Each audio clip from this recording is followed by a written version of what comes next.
November 28, 1921. In the aftermath of the First World War, a new form of global power began to emerge, the silent weapon of intelligence. While traditional diplomacy held sway, a quiet revolution was unfolding in the clandestine world of code-breaking. Governments, once bound by a perceived gentleman's agreement not to intercept each other's mail, were now actively seeking an unseen advantage. Britain, a nation with a long history of seizing letters from beyond the seas, dating back to a 1324 order by King Edward II, was at the forefront of this shift. The Government Code and Cipher School, or GC and CS, a civilian entity born from wartime necessity, struggled for funding and direction in the post-war era. Driven by Treasury cost-cutting and a desire for a peace dividend, its staff was reduced to a mere 25 people. Its headquarters moved from Berkeley Square to Watergate House and then to Queensgate in Kensington. Despite these constraints, the GC and CS, placed under the Admiralty due to the Foreign Office's reluctance to fund it, began a critical operation. The borrowing of international cable traffic, this controversial method, authorized by a legislative clause requiring cable companies to hand over all traffic within 10 days, offered unparalleled insight. Newcomb Carleton, the president of Western Union, was later forced to admit his company's connivance with British intelligence, defending it only by noting that most messages were encoded. Cablegrams, sorted and copied by post office workers, were typically returned within 24 hours. Initially, the strongest GC and CS section focused on the United States. But in the early 1920s, strategic priorities shifted. The Soviet Union, France, and most critically, Japan, began to command greater attention. A deciphered message from Tokyo, intercepted on this very day, November 28, 1921, during the Washington Conference, revealed Japan's strategic thinking. We think it necessary to avoid any conflict with England or the United States. This single decrypt underscored the value of signals intelligence, providing governments with unparalleled insight into the policy and actions of foreign powers and influencing diplomatic negotiations. The sheer linguistic challenge of Japanese, however, was formidable. Ernest Hobart Hampton, a former senior official in Tokyo, initially described Japanese codes as almost non-existent cryptographically for the first 10 years of his work. The language barrier itself was the primary security measure. Japanese Morse code, with approximately twice as many signs as its English counterpart, required highly specialized training. Yet, the orthographic structure of Romanized Japanese presented subtle, exploitable patterns. Limitations like yi, almost always followed by a, and frequent vowel pairs such as o, u, ai, and ei provided initial footholds for codebreakers. The Romaji system, used for transliterating Japanese kana into Roman letters, made diplomatic messages surprisingly susceptible to analysis. One brilliant young Australian linguist, Eric Nave, would become central to this burgeoning effort.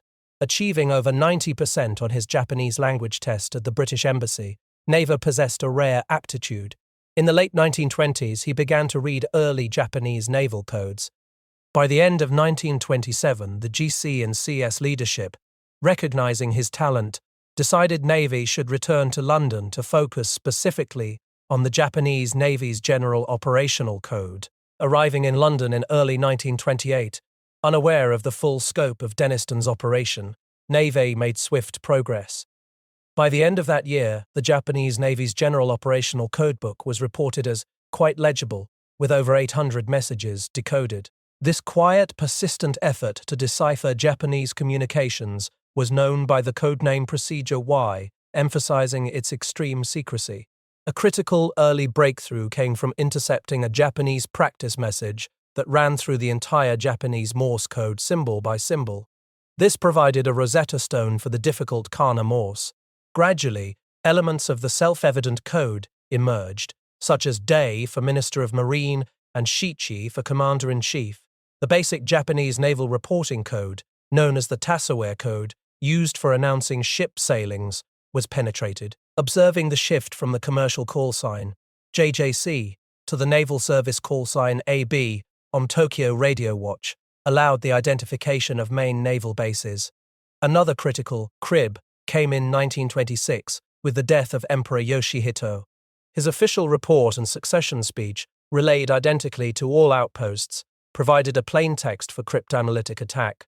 Techniques such as letter frequency analysis and contact analysis identifying common letter pairings, much like TH in English, were deployed. The predictable Japanese preamble, "I have the honor to report to Your Excellency that," also provided an easy entry point. These early successes, often achieved with limited resources and not much more than 40 GC and CS staff in 1928, began to paint a troubling picture. Throughout the 1920s, Hobart, Hamden and Parlett, working alongside Maeve, deciphered diplomatic telegrams that showed a marked increase in Japanese militarism. This intelligence proved vital. In March 1922, Lord Curzon's private views, expressed to the French ambassador, were intercepted and decoded. The revelation led to the transfer of GC and CS to the Foreign Office. Head of GC and CS, Denniston, observed that Whitehall was beginning to take the Far East situation more seriously due to the successes of codebreaking. Yet, a pervasive complacency regarding Japan's military capabilities still lingered among British leadership. Despite intelligence warnings, many believed Japan was primarily focused on its regional sphere, underestimating its expansionist ambitions. The so-called impregnable fortress of Singapore, a vital bulwark against Japanese expansionism and the Gibraltar of the East, was being developed, but preparations for actual attack were woefully inadequate. The Manchuria incident in July 1931, a staged event by Japanese troops near Mukden in northern China, marked a critical turning point. This was the first live target for codebreakers since the First World War. It dramatically increased the urgency of their work, revealing a growing disconnect between Japan's civilian government and its military. Nave and Shaw, who had just rotated, with Nave now on the China station, were immediately tasked with this new challenge. By the end of 1931, the Japanese Navy introduced a new, more complex, four-canna general operational code. This involved a random order and two codebooks for encoding and decoding, but it was based on the same core codebook. Nave swiftly made headway. He decoded all of the Japanese naval reporting code traffic by the end of his first year in the Far East. He also made considerable inroads into the general operational code. By meticulously building a complete picture of the Imperial Japanese Navy, identifying ships, bases, call signs, and frequencies, codebreakers provided invaluable strategic advantage.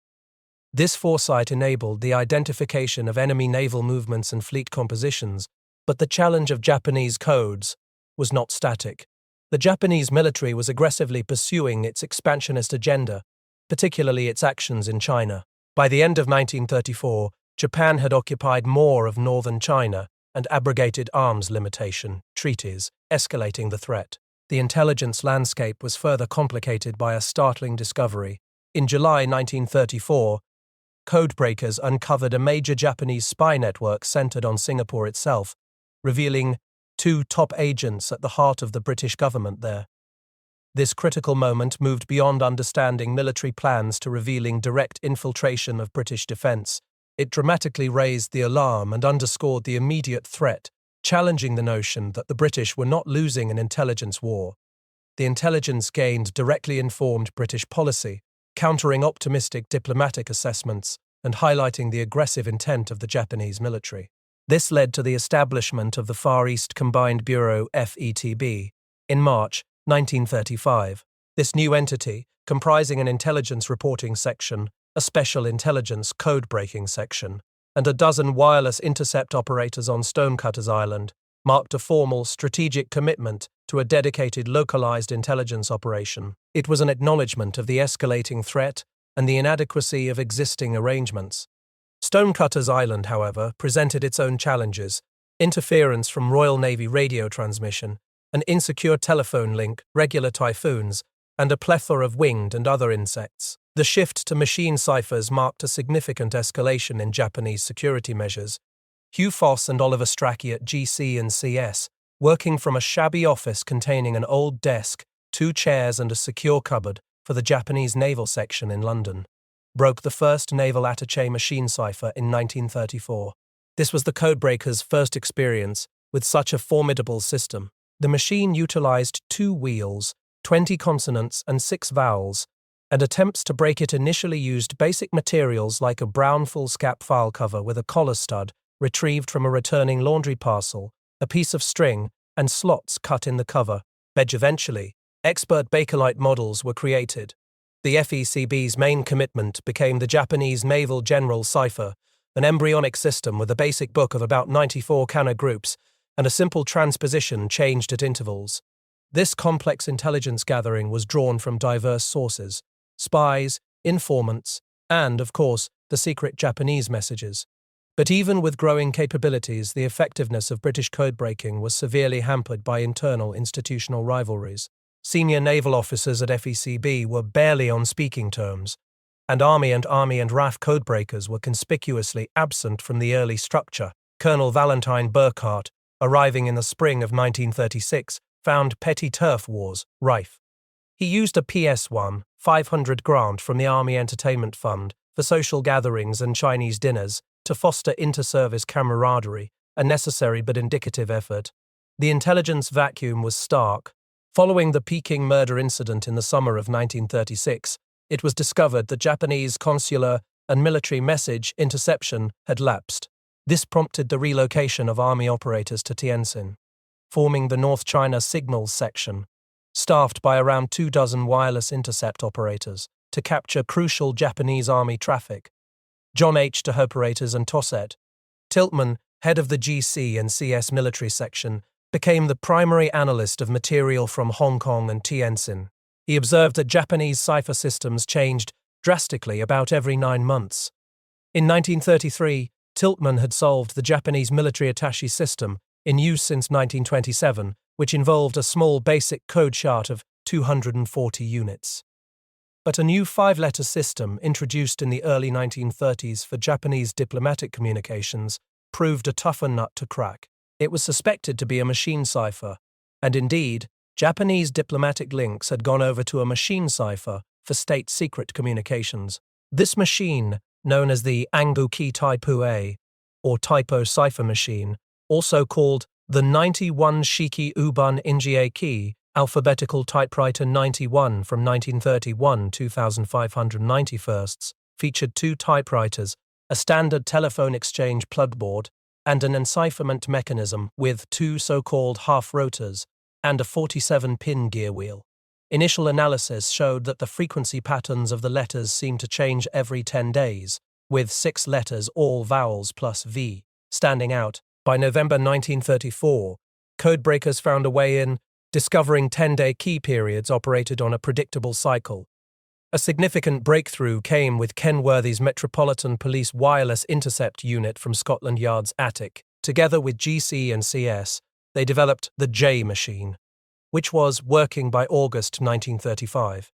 This provided a crucial advantage, deciphering Japanese diplomatic communications and challenging the common myth that American codebreakers were the sole pioneers in breaking Japanese machine ciphers. Indeed, the American codebreakers led by William Friedman only began attacking the Type A machine, which they designated Red Machine, in late 1936. Recruitment of retired service and consular officers, such as Malcolm Kennedy, a former Reuters correspondent and ex-Imperial Japanese Army member, began. He noted in his diary on October 1, 1935, "Started work in my new job at the FO. Diplomatic material flowed from cable and wireless offices in Singapore and Hong Kong and from MI6 in Shanghai. Henry Main's liaison with international cable companies reduced the delay for intercepts from 10 days to 24 to 48 hours. The decipherment of Japanese diplomatic telegrams, particularly those from Oshima Hiroshi, the Japanese military attaché in Berlin, provided undeniable evidence of the growing German-Japanese alliance. Oshima, son of former Japanese War Minister Kenichi, had served in Germany since 1921, returned in 1934, and spoke perfect German. Known for his heavy drinking, often very rarely sober in the evening, his reports were candid. As early as August 1935, a British military intelligence report author was convinced an alliance was inevitable. Both nations displayed strong leanings towards nationalism and a ruling military caste. Japan's thirst for a safe source of raw materials in Manchukuo and North China, and Germany's aspirations for the return of her colonies and for expansion into the Ukraine aligned their goals. Berlin even offered not to seek the return of Far Eastern colonies seized during WWII. Exchanges of technical know-how between their armed forces began. Indications of an imminent pact increased in early 1936, engineered by the Imperial Japanese Army. The Anti-Comintern Pact, signed in November 1936, officially aligned the countries against the Soviet Union. The Soviet ambassador to Britain even claimed that Moscow had obtained a complete copy of the German agreement. Evidence soon emerged of Japanese and German intentions to include Italy in the pact. Italian ambassador Sugimura Yotaro stated to Corriere della Sera an identity of ideas and same condition due to overpopulation and rights to occupy territory. The relentless progress of British code-breaking against Japanese naval communications was a critical, albeit largely secret, factor in understanding and countering Japan's escalating militarism and expansionism throughout the 1920s and 1930s. This intelligence effort directly informed British foreign policy and defense strategy. It revealed a growing disconnect between diplomatic appeasement and the grim reality of Japanese military ambitions. The intelligence provided by codebreaking directly challenged any notion that Japan's actions were purely defensive or diplomatic, revealing a calculated drive for imperial expansion. Despite a desire for appeasement, the intelligence apparatus was increasingly aware of the existential threat. July 1937 marked the Marco Polo Bridge incident, the beginning of the China Incident and full-scale war in China. This provided a consistent stream of intercepts for British codebreakers to practice on, revealing evolving cipher systems. The perceived threat of Japanese aggression, evidenced by attacks on British interests such as HMS Ladybird and HMS B, prompted investment in codebreaking. However, the looming threat of war in Europe diverted significant resources and attention to German Enigma, impacting the pace of Japanese code-breaking efforts. By the end of 1937, the Japanese military began using a new complex codebook and cipher system combination. John Tiltman, the central figure in Japanese military code-breaking, achieved a vital breakthrough into this new Japanese military cipher in late summer 1938, but as the Munich crisis unfolded in September 1938, a rehearsal at Bletchley Park, attention shifted to Enigma. Admiral Sinclair, the driving force behind the acquisition of Bletchley Park, even paid PS7 $500 from his own pocket to secure the estate as a war station in spring 1938, providing a crucial future hub for code-breaking operations. Its designation as Station X was not a symbol of mystery, but merely its place within a larger MI6 acquisition plan. The outbreak of war in Europe forced rapid evacuations. On August 24, 1939, orders came to move to war stations. GC&CS's Japanese diplomatic subsection moved to Bletchley Park. The FECB staff evacuated Hong Kong for Singapore on August 25. The Japanese naval and military sections at Bletchley Park initially comprised only 4 codebreakers. By May 1940, penetration of the General Operational Code, known as JN-25, reached a stage where stereotyped messages, like convoy schedules, could be decoded, despite not yet being able to read detailed orders. This involved sophisticated cryptanalytic methods, like bisection and additive cipher systems. The development of a dispersed but interconnected intelligence network, Bletchley Park, Singapore, and other locations demonstrated adaptability under threat.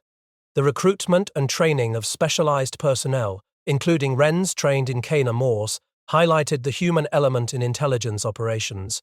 The Type B diplomatic cipher machine's first appearance in March 1939 further complicated matters. Bletchley Park's initial low prioritization of Japanese material, focusing almost exclusively on German Enigma, created a void. Bureaucratic obstructionism in Singapore even prevented the British from obtaining a physical Type B machine. The machine's inherent complexity, while intended to enhance security, paradoxically created exploitable weaknesses related to its fixed wiring. It was the U.S. Army, under William F. Friedman's leadership, that filled this void. His Purple section, led by former mathematics teacher Frank Rowlett, dedicated 18 months to breaking the Type B machine, which they codenamed Purple. On September 20, 1940, Genevieve Rochon made a pivotal discovery of similar enciphered and plain text letter sequences, leading to the reconstruction of the machine's wiring. On September 27, 1940, the very day the Tripartite Pact was signed, the U.S. Army achieved its first successful break into the Type B machine. This success, codenamed Magic by the Americans, provided invaluable intelligence on Japanese diplomatic communications, particularly from Ambassador Oshima in Berlin. His reports offered critical insights into Axis intentions. The Tripartite Pact signing provided a crucial catalyst for increased intelligence sharing between the US and UK. In June 1940, the British, through Stuart Menzies, the new head of MI6, known as C, approached the US Navy with an offer of cryptographic information. After initial reluctance from Captain Lawrence Sufford of US Navy codebreaking Operation OP-20G, President Roosevelt's backing proved essential. A cryptographic exchange accord was agreed in Washington in December 1940. In January 1941, nearly a year before Pearl Harbor, a four-man American delegation set sail for Britain. They landed at Sheerness Dockyard on February 8. They brought with them certain packages, including a purple machine. 2 days after their arrival, Admiral John Godfrey, British Director of Naval Intelligence, authorized a full exchange of Japanese signals intelligence between the Far East Combined Bureau and the U.S. Navy's CAST site on Corregidor, Philippines. The British had also provided detailed technical information on Enigma's function and bomb's primitive computers designed by Alan Turing, which the Americans referred to as a paper Enigma machine. This direct practical exchange of code-breaking knowledge was a critical turning point. By May 1940, even simple JN-25 messages could be translated by the FECB. The late 1940 introduction of JN-25B, a new codebook, initially posed a challenge. However, a bad mistake by the Japanese in retaining old deciphering tables ensured continued intelligence flow. Lieutenant Dennis, possessing recovered JN-25B code groups and old additive and indicator groups, was instrumental in this. The deciphered telegram from the Imperial Conference on July 2, 1941, held in the presence of Emperor Hirohito, marked a decisive shift.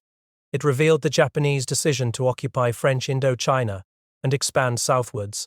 On July 4, 1941, a deciphered telegram confirmed Japan's intent to occupy French Indochina. By July 24, a purple message confirmed Vichy France's agreement to allow Japanese occupations of southern Indochina. Churchill, receiving these decrypts, fumed about the perfidious Japanese attitude, and anything more contemptible than this attempt on the part of Vichy to hide up its own supineness is difficult to conceive. This intelligence directly led to the US imposing drastic trade sanctions, reducing Japan's foreign trade by 3/4 and oil supplies by 90%. The Combined Bureau Middle East in Cairo and allied code-breaking units like Kama 14 in Java and HMAS Canberra, an Australian unit led by Nave, collaborated. Robert Menzies, the Australian Prime Minister, was briefed on these operations. Despite these breakthroughs, warnings were often met with skepticism. Prime Minister Prince Konoe Fumimaro attempted to avoid war with America, but War Minister General Tojo Hideki advocated for war in the bluntest terms possible. Admiral Yamamoto Izuruku, commander of the Imperial Japanese Navy's combined fleet, cautioned against conflict with the USSA. However, by October 18, 1941, Tojo had taken over as Prime Minister, removing the last significant obstacle to military action. Intercepted messages from Oshima in Berlin, who had been negotiating with Hitler, and Ribbentrop, had earlier revealed Hitler's hints about invading Russia in February 1941. By April 1941, purple messages confirmed Germany's plan to attack Russia. On June 10, 1941, too, translated Oshima, messages confirmed Hitler's intent to invade the Soviet Union 12 days before the invasion itself. By August 1941, Oshima's telegrams to Tokyo spoke of staggering Soviet losses, estimated at 5-6 million Ks. In mid-August, Hitler promised Germany would attack America if Japan clashed with the US. But even with such vital information, the why of intelligence gathering, clear and accurate text, was still hampered by the how. The primary cause of surprise and initial Allied defeat was the inability to fully break the JN-25 naval code, especially its operational and additive elements. This obscured crucial details about Japanese naval movements and intentions. Japanese deception tactics were effective.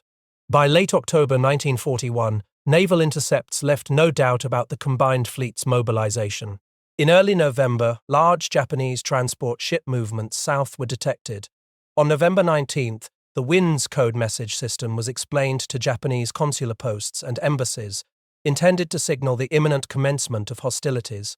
Yamamoto's orders for second phase of preparations for opening hostilities were intercepted on November 20th. On November 26, 1941, the U.S. Pearl Harbor High Posse Unit detailed the formation of a special task force comprising 4 battleships, 4 aircraft carriers, 2 seaplane carriers, 8 heavy cruisers, 13 light cruisers, 56 destroyers, and 19 submarines.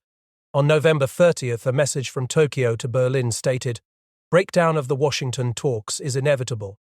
Despite these warnings, on December 4th, the introduction of a new JN-25 additive temporarily blinded codebreakers. British codebreakers were on full alert, awaiting the WIN's message. Late on Sunday, December 7, 1941, local time, Hong Kong reported hearing the WIN's code message, Higashi no Koze, aim, Nishi no Koze, hair, east wind, rain, west wind, clear signaling imminent war with the US. In the early hours of Monday, December 8, Singapore time, the first Japanese landings occurred at Kota Malaya. A matinee showing at the Cathay Cinema in Singapore near Fort Canning military recall, civil defense sirens, previously unused for air raids, sounded. Malcolm Kennedy's diary notes capture the shock. On Sunday, December 7, 1941, Hawaii time, the surprise air attack on Pearl Harbor began. 18 ships were destroyed or badly damaged, including 7 battleships. 164 aircraft were destroyed, and 2,341 U.S. servicemen died. The fall of Singapore, long considered an impregnable fortress, was a catastrophic defeat. On December 2nd, Force Z, HMS Prince of Wales, and HMS Repulse arrived in Singapore, but codebreaking had not deciphered intercepted Japanese training for shallow water torpedo use, a missed clue for Pearl Harbor. On December 10, 1941, the 2 capital ships were sunk by 33 high-altitude bombers, exposing the vulnerability of British naval power. On December 25, Hong Kong surrendered. Arthur Cooper, a brilliant Foreign Office codebreaker, stayed behind in Singapore, demonstrating unwavering dedication. But on February 11, 1942, he was evacuated. The failure of Allied codebreaking to fully break JN-25 was a significant factor in the initial shock and devastating losses. But codebreakers, like the married couples Hetty Marshall and John Cox, Lily Gadd and Archie Feeney, and Renee Skip and John Watson, who all married in Singapore in December 1941, were already being evacuated. Their work and their lives were rapidly disrupted. The Far East Combined Bureau Codebreaking Section evacuated to Colombo, Mombasa. Codebreakers like Lily Feeney arrived in Ceylon on January 14th. Conditions were challenging: unhygienic kitchens in Colombo boarding houses, poor reception, and an acute shortage of equipment and personnel. The Purple Machine, promised to the British, was lost in transit from the Sussex when it landed at Singapore at the end of December 1941. This hampered efforts significantly. Joan Sprinks, a Wren wireless intercept operator, recalled the rigorous and secretive training regime involving a mixture of Morse, drill, PT, assorted lectures, and darkening the ship for the blackout. They learned Kana Morse, Japanese telegraphic code, with its 75 different characters, life in the watchroom involved, hand-rolled with very strong Navy-issue tobacco. Vetted in early 1942, after the fall of Malaya, Singapore, Hong Kong, Philippines, Guam, Wake, and Sumatra, codebreakers arrived in Bandung, Java, to chaos, bombing raids and floods. The evacuation of Corregidor, Philippines, and the subsequent assumption of lead JN-25B breaking by the hypo site at Pearl Harbor marked a critical transfer of operational responsibility. The war's rapid expansion and capture of experienced Japanese speakers led to an acute shortage in Allied codebreaking efforts. Bletchley Park's Japanese naval section, under Hugh Foss, had only 13 members. John Tiltman, realizing the dire need, developed an accelerated 6-month Japanese language course for classical scholars from Oxford and Cambridge, challenging the established 5-year minimum. 65-year-old retired naval officer Oswald Tuck taught Japanese. using an innovative method that included a ritual greeting. Shoku no Yo, John Cohen, and Maurice Wiles were students on the first such course. JES, Cooper's 11-week intensive air intelligence course bombarded students with Japanese phonograph records. At Pearl Harbor, Commander Joe Rochefort, leader of the Hypo site, a humorously caustic and dedicated cryptanalyst, recruited Navy bandsmen to operate punch-card machines due to desperate need for personnel. Their Japanese language school, a 14-month course at the University of California at Berkeley, later moved to Boulder, Colorado. The On-the-Roof gang, U.S. operators trained in Japanese Kana Morse atop the Navy building, were pioneers. Philip H. Jacobson, a radioman in Hawaii, was moved to interception duties. In March 1942, Tiltman visited Washington, urging a division of labor. Americans concentrate on Japanese, British on German and Italian. Washington's JN-25 analysis hub, codenamed Susan, was led by Dr. Susan Taking. Ford, a psychologist, who ran a section described as well-run, if somewhat over-mechanized. Meanwhile, Colombo's JN-25B efforts were largely by hand, struggling to keep pace. They did, however, recruit Dutch expert Lieutenant Commander Leo Brouwer RNN. JN-25 messages followed a specific structure, a preamble with serial number, priority, origin, destination, and group count, followed by a 6-figure datetime group, then 5-figure groups, a repeated datetime group, and an indicator group. A garble check, the sum of every 5-figure JN-25 group being divisible by 3, helped verify messages. Japanese mistakes in changing codebooks and additive tables at different times created opportunities for recovery. Weather messages, often using multiple codes, were particularly useful. Forcing, lining up messages on the deciphering table, and subtracting a known group from a textual group were key cryptanalytic techniques. Penetration involved rebuilding the codebook by identifying and guessing new JN-25 code groups. A December 1941 cipher table, remaining in force for nearly 6 months, allowed for more readable messages. In early 1942, the codebreakers were once again providing critical, life-saving intelligence. A March 3, 1942 message indicated a Japanese threat to the Indian Ocean, with 5 I-boat submarines based at Penang. Mid-March messages referenced a Japanese carrier force operation in Area D, with an air raid planned for April 2 on DG. On March 28, 1942, George Kernock, working on these messages, identified DG as Colombo. Admiral Sir James Somerville, commander of the Royal Navy's Eastern Fleet, received these warnings. He withdrew his fleet to Port T, Adu Atoll, and sent merchant shipping to Cochin, India. This intelligence, derived from JN-25, allowed for the redeployment of the Eastern Fleet, averting a potentially devastating attack on Ceylon and its vital port. However, Somerville's initial skepticism and subsequent missteps illustrate the human challenge. Despite the warnings, he initially sent HMS Cornwall and HMS Dorsetshire back to Colombo and dispatched HMS Hermes and HMS Vampire to Trincomail. Both were sunk. The Japanese raid on Ceylon, led by Admiral Nagumo Chuichi's First Air Fleet, resulted in the sinking of HMS Tenedos, HMS Hector, HMS Cornwall, and HMS Dorsetshire. The Eastern Fleet then moved to Mombasa, but operational difficulties mounted. Poor reception, lack of equipment, and a borrowed antenna mast from the local RAF meant periods of blackout for hours. Bats, flying insects, praying mantises, and loud Arab dhows beating drums plagued the site. The relocation led to an almost complete collapse in this field of work, with signals taking up to a fortnight to process. Yet, the intelligence derived from JN-25 had already provided a strategic advantage, influencing fleet movements and defensive preparations in the Indian Ocean. Meanwhile, at Pearl Harbor, Joe Rochefort's Hypo unit was providing a critical read on Japanese intentions. Key decrypts showed Japanese carriers Sori and Hayu were sent from the Indian Ocean to Truk. References to Japanese naval movements indicated a drive south towards Australia, identified as Operation MO Strike Force and RZP Port Moresby Occupation Force.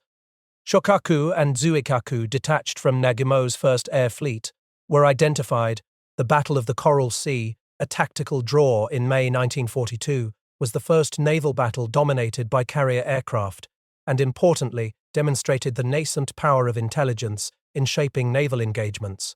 A new JN-25 codebook and additive tables were introduced on May 1, 1942. However, Japanese distribution difficulties extended the life of JN-25B, leading to over 100 readable messages daily. This intelligence culminated in the pivotal Battle of Midway in June 1942. Japanese Admiral Yamamoto's strategy was to draw out and destroy the U.S. Pacific Fleet, but Allied codebreakers, led by Rochefort's team, were poised to exploit this gamble. They identified the target AF as Midway, corroborated by a staged low-level code report about a broken desalination plant. Yamamoto's final operations order for the Midway and Aleutians attacks was intercepted. Operators like Philip Jacobson, using high-frequency receivers, struggled to decode the message using 3 past instances of a separate internal cipher for date and time. On June 4, 1942, the date of the attack, the meticulously gathered and analyzed intelligence enabled a devastating ambush. Within 5 minutes, 3 Japanese air cargo, Kaga and Soryu, were sunk. Irigyu was crippled and scuttled. Nimitz's forces were positioned due to the codebreakers' priceless advantage, but success brought its own challenges. A security leak, with Chicago Tribune reporter Stanley Johnston revealing U.S. Navy knew in advance all about Jap fleet, paradoxically confirmed the effectiveness of codebreaking to the Japanese. This forced them to change codes, but inadvertently extended the life of the JN-25B codebook for a crucial period due to distribution issues. The Japanese reacted by shifting to an old, lower-grade code as emergency backup. On August 14th, the JN-25 codebook was abruptly changed. The success of Allied codebreaking against Japanese naval communications was a hard-won collaborative effort, fraught with logistical failures, personal sacrifices, and constant adaptation. However, inter-service rivalries, national pride, and logistical challenges often hampered effective intelligence sharing. The dismissal of Joseph Rochefort, the esoteric codebreaker with a penchant for wearing a silk smoking jacket, due to internal U.S. Navy politics and rivalry with the tube-thumping Redmond brothers, represented a significant loss of talent.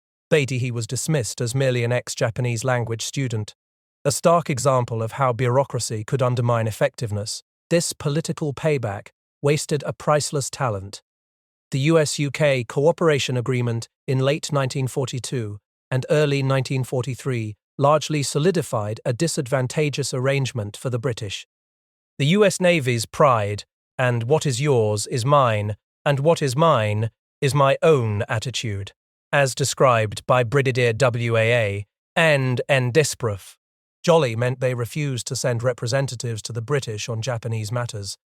This severely hampered the British Eastern Fleet's ability to track and counter Japanese naval movements. Burnett, a key figure in advocating for direct British access, used the metaphor of Kilindini's malnutrition versus Bletchley's fat to highlight the unfair distribution of resources. Bletchley Park's Japanese naval section, now with 40 members under Hugh Fossers and Deputy Bruce Keith, continued its work. New recruits sometimes found no work due to rapid solutions arriving from elsewhere. Accidental bombings occurred. One bomb fell into the room of new recruits, emphasizing the dangerous environment.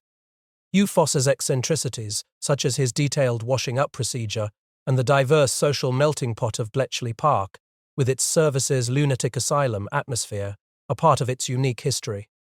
Despite these challenges, the British independently achieved breakthroughs. They successfully broke JN-40 and JN-167. JN-40, a Japanese merchant navy code, was cracked after a textbook error by a Japanese operator who omitted a ship's position and re-encrypted with the same keys. John McInnes and Brian Townard exploited this, revealing JN-40 to be a transposition cipher, not super-enciphered. This proved their independent capability and questioned the necessity of their subordinate role in the American-dominated intelligence sharing. The relentless, often unacknowledged, progress of British and Allied codebreaking against Japanese communications was a critical but often overlooked component of intelligence gathering. From the early groundwork laid by the British and Australians before the war, to the crucial breakthroughs in JN-25 and Purple, To the strategic victories influenced by intelligence, the story is one of persistent innovation, human ingenuity, and profound impact. The historical narrative of World War II code-breaking, particularly against Japan, has been significantly shaped by myth and deliberate obfuscation. But newly examined records reveal a different truth, one where cooperation, despite its friction, and an unwavering dedication to understanding the enemy's hidden messages fundamentally altered the course of history. The truest account reveals intelligence, not just steel and sacrifice, as the pivotal, often overlooked factor. While military might and technological advances were crucial, the Allied code-breaking effort, often known as ultra-intelligence, provided insights that reshaped the final acts of the Pacific War. From the very first skirmishes, the war's trajectory was guided by intense code-breaking efforts. Early pioneers like John Tiltman, the British cryptographer, and JN-25 specialist, laid foundational work in dissecting Japanese naval codes. Across the Pacific, Joe Rochefort, the brilliant architect of Pearl Harbor's code-breaking operation, achieved a spectacular success. His team broke Yamamoto's operational orders before Midway, a feat that demonstrably turned the tide of the war. Yet even such monumental achievements could be overlooked. Rochefort was denied a medal for years, a stark reminder of the internal U.S. Navy bureaucratic conflicts and desire for credit. These rivalries, between services and even between allies, sometimes hampered cooperation, potentially costing lives. As the war raged, the scale of destruction intensified, reaching the heart of Japan itself. From 1,500 miles away in the Marianas, General Curtis LeMay directed devastating firebomb raids. The March 9, 1945, raid on Tokyo alone dropped 1,667 tons of incendiary bombs, razing 16 square miles and killing upwards of 84,000 people. But behind the bombs and battles, the codebreakers were still revealing a chilling truth. The capture of mainline army codes from Okinawa combined with regular Tokyo circular intercepts painted a grim picture of Japan's defensive buildup. These messages, sent regularly to Japanese military attaches, provided evidence of an unwavering determination to fight to the last man. Yet, ultra-intelligence also offered a glimmer of hope. It indicated a faction within Japan was desperately seeking peace. On July 12, 1945, Emperor Hirohito's purple message to Moscow was intercepted. This critical decrypt, a greatest code-breaking achievement by individuals like Frank B. Rowlett, revealed his heartfelt desire for peace, contingent on the emperor's status remaining intact. This was a monumental turning point, a potential path to peace clearly laid bare for Allied leadership. President Harry Truman, en route to the Potsdam Conference, was immediately informed of the emperor's approach. But at Potsdam, the Allies' failure to explicitly clarify surrender terms, specifically regarding the emperor's position, proved a critical missed opportunity. Against this backdrop of known peace overtures, the atomic bombs were unleashed. On August 6, 1945, at 8:15 a.m., the first atomic bomb struck Hiroshima, flattening 2/3 of the city. 3 days later, on August 9, 1945, another exploded over Nagasaki, and the Soviet Union simultaneously invaded Manchuria. While undeniably devastating, these events occurred amidst intelligence, suggesting they might have been avoidable, or at least less necessary, had a clearer peace offer been extended earlier. This challenges the myth that the atomic bombs were the sole reason for Japan's surrender. Ultra-intelligence had shown an internal desire for peace, debunking the notion of a completely united, last-ditch resistance. The efforts of cryptanalysts like Agnes Driscoll, OP-20G's principal cryptanalyst, directly shortened the war in the Pacific by an estimated 2 years. This saved countless lives on both sides, though Allied estimates of 120,000 atomic bomb deaths may be conservative. The intelligence provided directly informed the strategic decisions that ended the war. It underscored the vital role of understanding the enemy's hidden messages, even when diplomatic solutions faltered. Ultimately, the human cost of bureaucratic rivalries and the unheralded dedication of countless individuals are etched into this complex, often contentious, and profoundly impactful history. This history, however, is often simplified in popular accounts. The text implies a continuous, seamless flow of intelligence, a myth we must address. In reality, persistent difficulties, bureaucratic hurdles, and intense competition had to be overcome. Consider the constant friction faced in intelligence sharing. Figures like Fabian, at various US sites, infamously refused to cooperate. His intransigence led to his recall to Washington. Fabian even complained that crucial material was withheld from him. These incidents underscore the bureaucratic rivalries that plagued the Allied effort. Even after the WWII agreement formalized Anglo-American intelligence cooperation, difficulties persisted. The WWII circuit itself often presented significant operational challenges. Far from being solely the domain of prominent figures and institutions, the war effort relied heavily on lesser-known units. The vital contributions of Wrens, for instance, were pervasive. Large numbers of Wrens were sent to assist codebreakers across various Allied stations. Edith Bennett and other Wrens at Bletchley Park tirelessly worked on ciphers, like JNA-10. Australian wireless sections were indispensable in the Pacific. The New Zealand Navy's Signals Intelligence Operation, including an intercept site at Johnsville, provided critical insight. Canada's No. 1 Special Wireless Group, 300 personnel strong, deployed to Australia in early 1945. Even Mauritius established a significant signals intelligence operation. The narrative also suggests code-breaking was a constant state of success, but this, too, is a myth. Periods of significant difficulty were commonplace.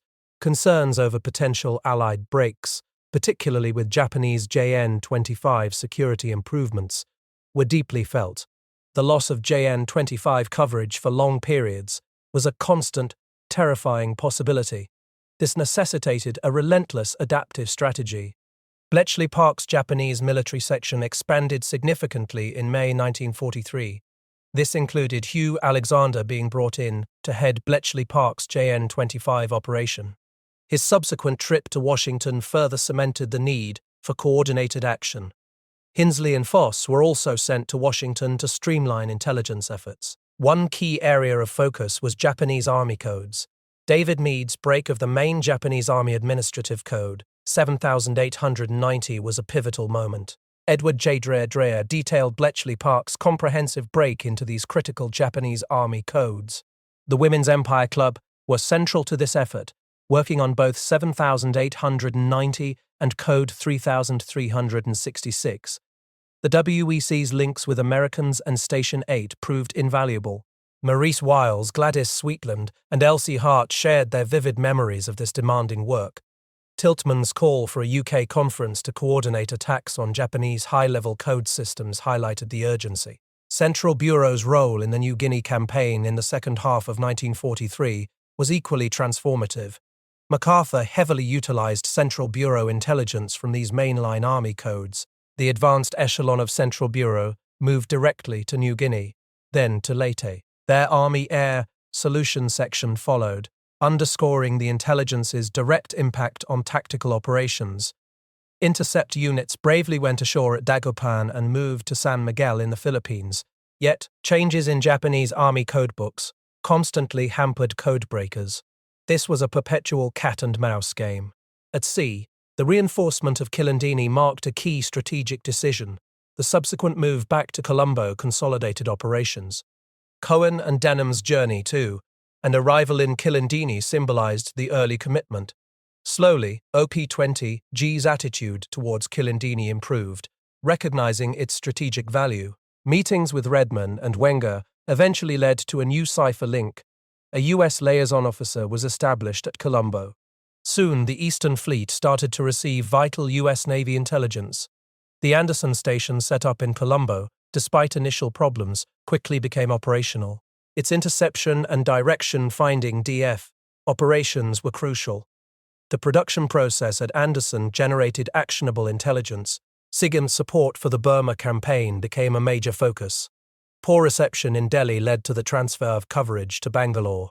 Camilla operations further extended the reach of Allied intelligence. Japanese Navy Air Force transmissions, extensively covered in Ceylon, yielded useful convoy and meteorological reports. At Bletchley Park, a separate air section under Hooper was created, developing a specialized melding process. Hut 7 focusing on Japanese naval ciphers with experts like Scott, Humble, and Ross gained access to tabulating machinery. The Anglo-American joint attack on Coral/JNA-20 cipher utilized sophisticated tools like the Rattler. Crucial pinches of codebooks like the Sayo pinch and the Yoshimo Maru pinch provided immense advantage. An undisclosed U.S. collection of captured intelligence materials further bolstered decryption efforts. This enabled Allied ability to read mainline army codes. To the very end of the war, Beard and Mackey were swiftly sent to help translate the growing army backlog. One wireless unit excelled at monitoring Japanese aircraft being ferried into Hollandia. The interception of Japanese plans to retake Atape offered a critical defensive edge. Australian intercept operations gathered vital intelligence, including on the Japanese Special Attack Unit. Ballard documented the move to Tacloban, expanded ultra-production by Central Bureau, and integrated U.S. technology, RAG-4 and shipborne U.S. Army/Navy and BRSA cooperation. The creation of HMS Anderson streamlined the entire code-breaking operation. It was here that Wrens at HMS Anderson helped identify POWs from intercepted messages. Remarkably, the JN-11 cipher was solved quicker by the British. Mountbatten's visit underscored the high-level strategic importance. Central Bureau's Philippines operations, including San Miguel, continued their relentless work. The strength of Japanese forces was known from the Tokyo Circular. Ultimately, the Emperor's peace plea to Moscow was intercepted, signaling the end. Luslit and Calder would later recall messages explicitly referring to the atomic bomb. An Army air message detailing the effects of the bomb provided chilling confirmation.